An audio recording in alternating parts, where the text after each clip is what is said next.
اللہ کے نبی نے بتلائی ہے، لیکن اصل میں یہ ہے نا کہ تعویذ پہن لینا، پلیتے پہن لینا آسان ہے، لیکن نبی کریم صلی اللہ علیہ وسلم کی باتیں چونکہ وہ عمل کرنا پڑے گا، اس کے اوپر جو ہے عملی ثبوت دینا پڑے گا، لوگوں کو سب کچھ کیا کہتے ہیں محنت کرنا پڑے گی، اس لیے اس سے دور بھاگتے ہیں، اور نہ یہ مجاور اور نہ یہ پیر، نہ یہ شیخ الحدیث اور نہ ہی یہ محدث کرام جو تعویذیں بنڈل کے بنڈل بیچتے ہیں، اس امت کو بتاتے ہیں کہ میرے بھائی یہ کرو تم اپنا عقیدہ درست کرو، نہیں بتاتے، جیبیں بھر رہے ہیں، یہ 100 روپے کی تعویذ ہے، یہ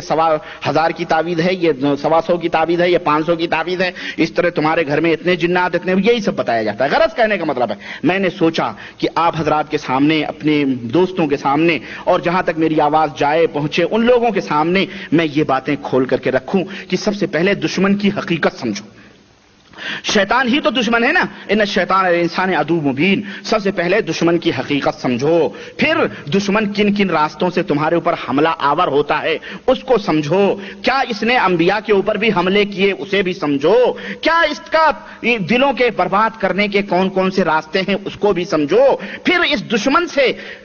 دشمن سے بچنے کے کیا کیا طریقے ہیں وہ بھی سمجھو، اور جو دشمن کی رنجش اور اس کی بندش میں آ چکا ہے، دشمن کے جھمیلے میں پہنچ چکا ہے اس شیطان کے، اس کا علاج کیسے ہو، وہ کیسے بچ سکتا ہے، یہ تمام سب چیزیں میں انشاءاللہ تبارک و تعالی یہ آپ کے سامنے رکھنا چاہتا ہوں۔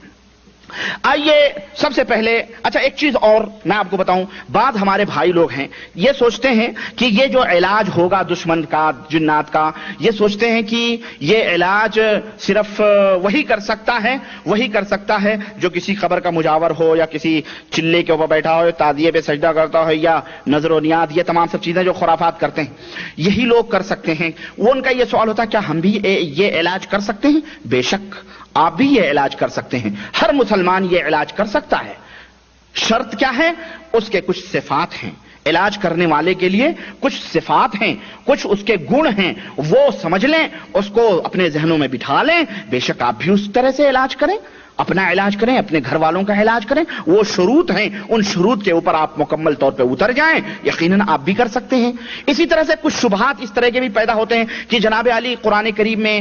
ظاہر ہے اللہ کے رسول صلی اللہ علیہ وسلم نے جو آیتیں آپ پڑھ کے بتاؤ گے، یا یہ آیت، ایسا تو اللہ کے نبی نے نہیں فرمایا ہے کہ جی یہ آیت پڑھو تو یہ ہوگا، یہ آیت کریمہ پڑھو تو یہ ہوگا، تو کیسے آپ کیا کریں گے؟ تو اصل میں یہ ہے کہ ہمارا جواب یہ ہے کہ جناب ایسا ہے کہ اللہ کے رسول صلی اللہ علیہ وسلم نے، بلکہ اللہ تبارک و تعالیٰ نے پورے قرآن کو شفا قرار دیا ہے۔ جہاں حضور صلی اللہ علیہ وسلم سے مل جائے حدیث کہ اللہ کے نبی نے یہ پڑھا، وہ تو اہلاً و سہلاً سراخوں پہ، جہاں نہ ملے وہاں قرآن کریم کی آیت ہے، اللہ تعالیٰ نے فرمایا وَنُنَزِّلُ مِنَ الْقُرْآنِ مَا هُوَ شِفَاءٌ وَرَحْمَةٌ لِّلْمُؤْمِنِينَ وَلَا يَزِيدُ الظَّالِمِينَ إِلَّا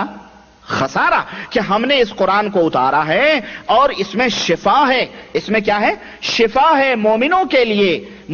لیے شفا ہے، اور اس میں رحمت ہے، اور ظالموں کے لیے اس میں کیا ہے؟ خسارہ اور نقصان ہے۔ اسی طرح سے اللہ کے رسول صلی اللہ علیہ وسلم نے، اور یہ شفا جو ہے جہاں پر آدمی کی روحانیت کو یہ قرآن شفا دیتا ہے، شرک اور خرافات کی گندگیاں اور پلید ان دلوں سے نکالتا ہے یہ قرآن، اور اسے صحیح فکر اور اللہ وحدہ لا شریک کی معرفت یہ قرآن دیتا ہے، وہیں جسمانی طور پر جو آفات، جو بلیات، جو آہات، جو پریشانیوں میں یہ اللہ کے بندے ملوث ہوں گے ان کے لیے بھی اس میں شفا ہے، معنوی طور پر بھی، اور یعنی روحانی طور پر بھی اور جسمانی طور پر، دونوں طور پر یہ قرآن ہمارے لیے شفا ہے۔ اسی طرح سے حضرت عائشہ رضی اللہ تعالی عنہ کی روایت، اللہ کے رسول صلی اللہ علیہ وسلم نے فرمایا، حضرت عائشہ رضی اللہ تعالی عنہ فرماتی ہیں کہ نبی کریم صلی اللہ علیہ وسلم ہمارے پاس آئے، اور ہمارے پاس ایک عورت بیٹھی ہوئی تھی جو علاج کر رہی تھی، جو علاج معالجہ کرتی تھی، تو یعنی وہ جھاڑ پھونک کرتی تھی، تو اللہ کے رسول صلی اللہ علیہ وسلم نے فرمایا عالجی ہے بکتاب اللہ، اے بندی خدا، اے بادی خدا، اللہ کے قرآن سے علاج کرو۔ کس سے علاج کرو؟ اللہ کے کتاب یعنی قرآن کریم سے علاج کرو۔ تو اس آیت کریمہ سے، اس حدیث سے صاف واضح ہو گیا کہ پورے قرآن سے بھی ہم علاج کر سکتے ہیں، اور یہ جائز ہے، اس کے اندر کوئی قباحت نہیں ہے۔ اسی طرح سے بخاری شریف کی وہ روایت جس میں حضرت ابو سعید خدری رضی اللہ تعالیٰ عنہ نے وہ بچھو کے ڈنگ جس کو لگے تھے سورہ فاتحہ پڑھ کر کے علاج کیا تھا، تو نبی کریم صلی اللہ علیہ وسلم نے فرمایا کہ تمہیں کیسے معلوم ہوا کہ سورہ فاتحہ کے اندر یہ اس سے جھاڑ پھونک کیا جاتا؟ تو انہوں نے بتایا اللہ کے نبی دل میں آیا، میں نے پڑھ کے پھونک دیا تو اللہ تعالیٰ نے شفا دے دی۔ اس میں بھی واضح طور پر یہ بات ملتی ہے کہ صحابی نے اس وقت یہ نہیں سوچا کہ یہ سوچو کہ اللہ کے نبی نے کون کون سی آیتیں پڑھی ہیں، بلکہ ان کے ذہن میں بات آئی کہ قرآن سے علاج ہوتا ہے، اس لیے انہوں نے سورہ فاتحہ پڑھ دیا، خلاص اللہ تعالیٰ نے اسے شفا دے دی۔ اسی طرح سے جس طرح سے قرآن سے علاج کرنا جائز ہے، اسی طرح سے نبی کریم صلی اللہ علیہ وسلم سے جو دعائیں ثابت ہیں اس سے بھی علاج کرنا جائز ہے۔ اسی طرح سے اللہ کے جو اسما ہیں، اللہ کے نام جو ہیں 99 اور جو بھی کم و بیش زیادہ کم ہوں، اسی طرح سے اللہ تعالیٰ کے جو صفات ہیں ان کے ذریعے سے جو ہے جھاڑ پھونک کرنا یہ جائز ہے۔ اسی طرح سے صحیح مسلم کے اندر اللہ کے رسول صلی اللہ علیہ وسلم سے لوگوں نے کہا کہ انہوں نے کہا اے اللہ کے رسول انا کنا نرقى فی الجاہلیہ، اے اللہ کے نبی ہم جاہلیت کے زمانے میں، کفر کے زمانے میں جو ہے ہم جھاڑ پھونک کرتے تھے، تو آپ صلی اللہ علیہ وسلم نے فرمایا اعرضوا علی رقاکم لا باس بالرقیہ، اے لوگو اپنے جھاڑ پھونک کی جو دعائیں تھیں اس کو ہمارے اوپر پیش کرو، یعنی بتاؤ کیسے کیسے پڑھتے تھے۔ لا باس بالرقیہ ما لم تکن شرکن، اگر اس میں شرکیہ الفاظ نہ ہوں تو پھر کوئی حرج نہیں ہے، اس سے دعائیں کر سکتے ہیں۔ تو گویا اس حدیث سے معلوم ہوا کہ جھاڑ پھونک تک جائز ہے، جھاڑ پھونک قرآن کریم سے، اللہ کے نام سے، اس کے صفات سے، اسی طرح سے ان دعاؤں کے ذریعے سے جس میں شرکیہ کلمات نہ ہوں اور عربی میں ہوں، اس سے جائز ہے دعا کرنا۔ تو یہ شریعت کا معیار ہے، یہ شریعت کا ترازو ہے، اس سے ہٹ کر کے اگر کوئی شخص کوئی علاج کرتا ہے تو یہ سراسر شرک اور سراسر یہ بدعات اور خرافات کے اندر یہ چیز آئے گی۔ غرض کہنے کا مطلب یہ ہے، آئیے اس سے پہلے کہ میں کیا کہتے ہیں اس علاج میں داخل ہوں،